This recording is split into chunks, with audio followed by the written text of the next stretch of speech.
Hello student, welcome to my YouTube channel. This is the third lecture in the revision session I think. और आज इस lecture में हम क्या discuss करने वाले हैं, मैंने लास्ट लेक्चर में आपको बताया भी था, हमने सब्स्टिट्यूशन एलिमिनेशन का क्विक रिवीजन ले लिया है। आज हम सब्स्टिट्यूशन वर्सेस एलिमिनेशन को डिस्कस करेंगे।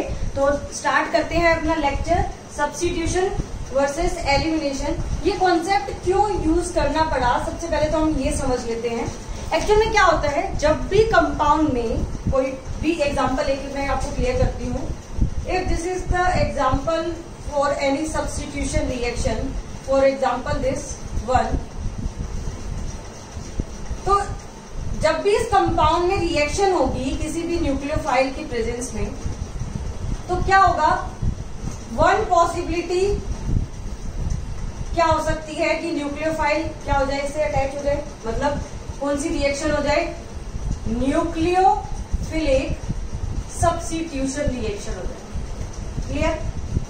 सेकेंड पॉसिबिलिटी क्या है कि यहां से लीविंग ग्रुप निकल जाए, यहां से H निकल जाए और क्या मिल जाए आपको, एल्कीन मिल जाए। क्लियर।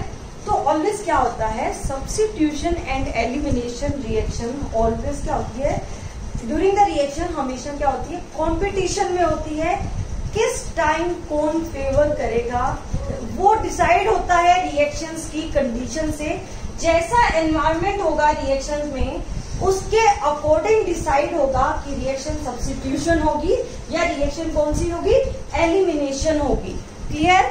तो अब सब्स्टिट्यूशन में भी दो टाइप है, SN1 एंड SN2, और इवन में भी दो टाइप है, E1 एंड E2। मतलब हमें सोचना पड़ेगा, एक सेकेंड के लिए रुकना पड़ेगा कि हम SN1 करें SN2, अगर हमने सब्स्टिट्यूशन डिसाइड किया तो, और अगर मुझे एलिमिनेशन मैंने डिसाइड किया तो मुझे सोचना पड़ेगा E1 और E2। तो आज का जो टॉपिक है वो बेसिकली इसी पे है कि हम कोई भी रिएजेंट और सबस्ट्रेट जब हमें मिलेगा कोई भी रिएक्शन में, तो हम कैसे डिसाइड करेंगे कि कौन से टाइप की जो रिएक्शन है वो पॉसिबल है।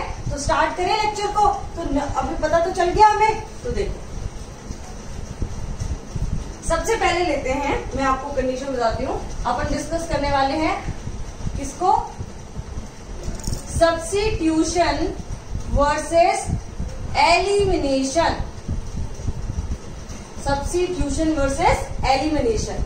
अगर आपने अच्छे से रिवाइज किया होगा तो आपने क्या ऑब्जर्व किया होगा कि the condition of SN1 and E1 is almost similar and the conditions of SN2 and E2 is also similar.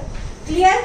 तो जब भी सब्स्टिट्यूशन रिएक्शन होगी तो SN1 और SN2 पॉसिबल है, और जब E1 एलिमिनेशन होगी तो E1 एंड E2 पॉसिबल है। क्लियर। तो सबसे पहले मैं आपको बताती हूँ कि आप टाइप ऑफ सबस्ट्रेट को देख के कैसे आइडेंटिफाई करोगे कि कौन से टाइप की रिएक्शन आपको मिलने वाली है। क्लियर।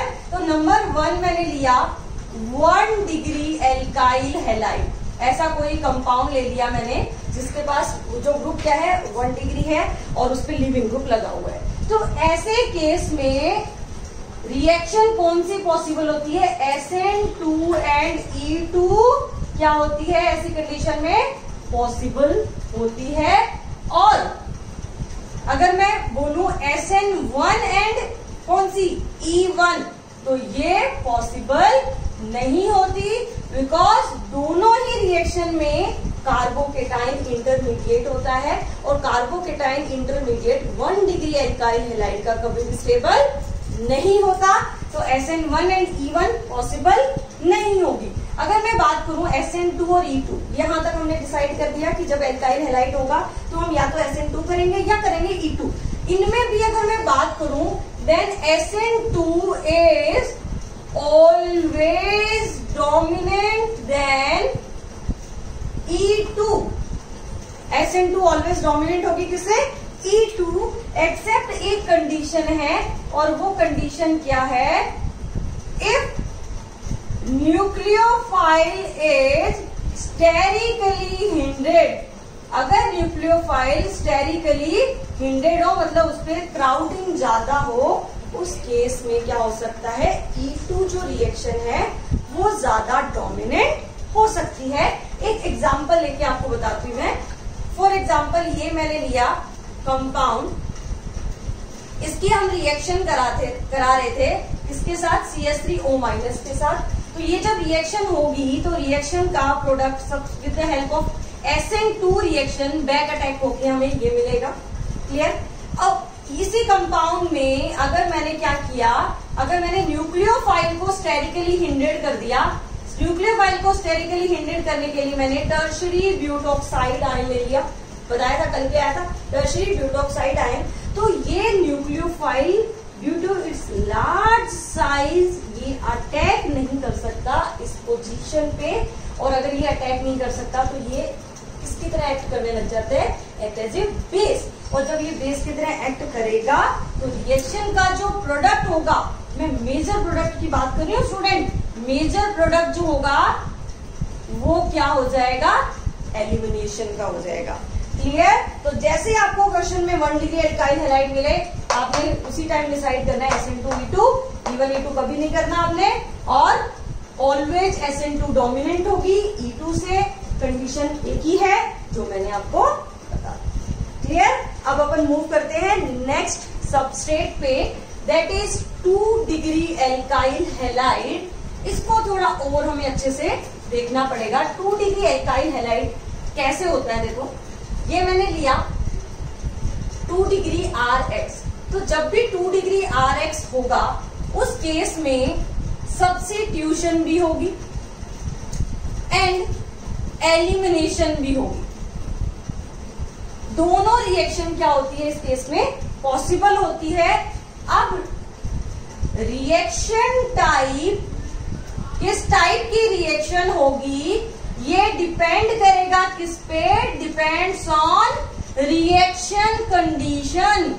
रिएक्शन कंडीशन बोल दो एंड रिएजेंट बोल दो। क्लियर। रिएजेंट और रिएक्शन की कंडीशन पे डिपेंड करेगी कि रिएक्शन सब्स्टिट्यूशन में कौन सी टाइप की होगी और एलिमिनेशन में कौन सी टाइप की होगी।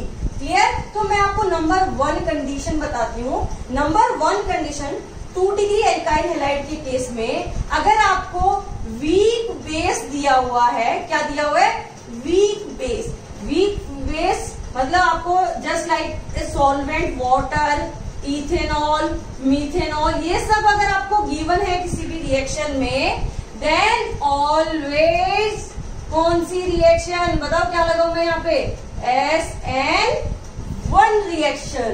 क्लियर। क्योंकि ये क्या होंगे, सारे सॉल्वेंट होंगे, पोलर प्रोटिक सॉल्वेंट है, तो ये किसको फेवर करेंगे, SN1 रिएक्शन को फेवर करेंगे। Very good.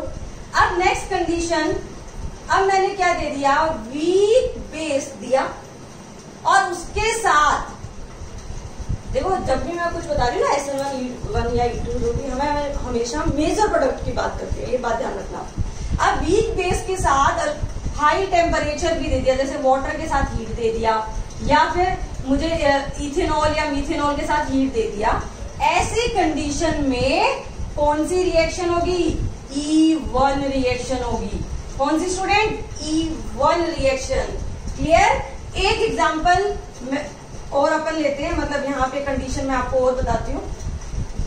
ये SN1 और ये हो गया। अब अपन बात करते हैं नेक्स्ट, स्ट्रॉन्ग न्यूक्लियोफाइल। अगर आपको रिएजेंट में स्ट्रॉन्ग न्यूक्लियोफाइल दिया हो, या आपको क्या दिया हो, एनाइनिक न्यूक्लियोफाइल, या तो स्ट्रॉन्ग न्यूक्लियोफाइल बोल दो या एनाइनिक न्यूक्लियोफाइल। एग्जाम्पल आपको दिया किसी ने I-, किसी ने दिया Br-, किसी ने दे दिया Cn-, या कई बार ना बहुत इंपॉर्टेंट है ये एक्वस KOH आ जाता है रिएक्शन में। तो ये जब भी आएगा, ऐसे एनाइनिक न्यूक्लियोफाइल जब बनेंगे इस टाइप के, तो क्या कौन सी रिएक्शन हो जाएगी, SN2 रिएक्शन हो जाएगी। मतलब जब भी 2 डिग्री एल्काइल हैलाइड होगा ना, तो हमें सारी कंडीशंस एक बार चेक करनी होगी, तभी हम रिएक्शन का प्रोडक्ट फॉर्म करेंगे। अब यहाँ पे आते हैं हम किस पे, नेक्स्ट कंडीशन पे। Next condition is only the strong base, या हम बोल देते हैं स्पेसिफिक बेस। ये स्पेसिफिक होते हैं जो नेक्स्ट रिएक्शन को फेवर करने वाले हैं। और एग्जाम्पल इसकी क्या है, alcoholic KOH, NaNH2, methoxide ion इन मीथेनॉल, पूरा दिया होगा, और ethoxide ion in ethanol, and एक आप बता दो मुझे क्या होगा, टर्शरी ब्यूटोक्साइड आयन इन टर्शरी ब्यूटाइल एल्कोहल। याद है आपको, ये बल्कि बेस था, मैंने बोला था कि तब कौन सी रिएक्शन में कौन सी एल्कीन बनती है, हॉफमैन एल्कीन बनती है।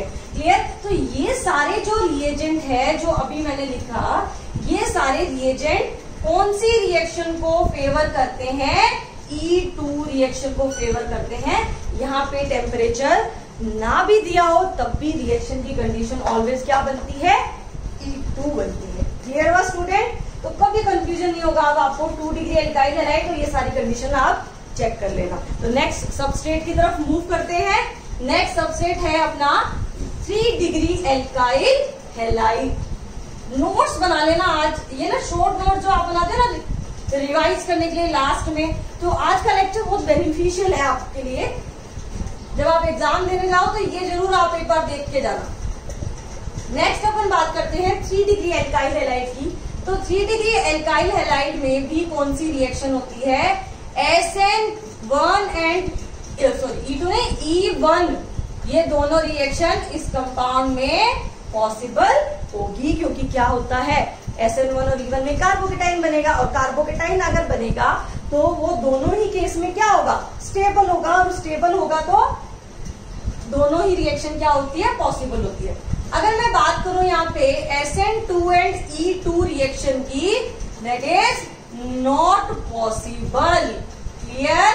कोई डाउट नहीं है। अब मैं बात कर लेती हूँ इसको डिटेल में कि SN1 एंड E1 कब क्या होगी, कैसे होगी, ये अपन बात कर लेते हैं। तो देखो क्या होता है, कंडीशंस, यहाँ पे फिर से कंडीशंस आ जाएगी, या हम बोल दें कि रिएजेंट पे डिपेंड करेगा। और रिएजेंट कैसा, फॉर एग्जांपल मैंने लिया वाटर और उसके साथ दे दिया हीट।